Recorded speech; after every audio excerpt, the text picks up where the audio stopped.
श्री स्वामी समर्थ. एका गावात विजय नावाचा तरुण राहत होता. लहानपणापासून तो स्वामी समर्थांचा मोठा भक्त होता. रोज सकाळी आणि रात्री तो स्वामी समर्थांचा जप करायचा. गावाच्या बाहेर एक जुनी ओसाड हवेली होती.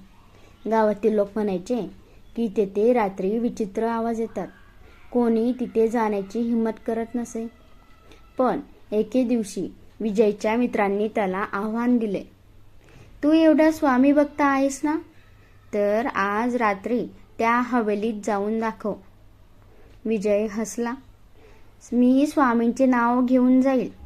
रात्री 12 वाजता तो हवेलीतील पोहोचला. हवेत थंडगार शांतता होती.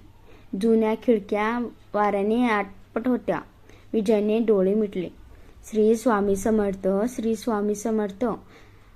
पण अचानक वरच्या मजल्याहून पावलांचा आवाज आला. ठक ठक ठक. विजयच्या अंगावर शहारे आले. पण त्याने जप थांबवला नाही. काही वेळाने त्याला एक सावली दिसली. ती हळूहळू जिना उतरू लागली. गावात असता तर कदाचित पळाला असता, पण त्या रात्री त्याने फक्त स्वामींचे नाव घेतले. तेवढ्यात हवेतील एक विचित्र प्रकाश पसरला.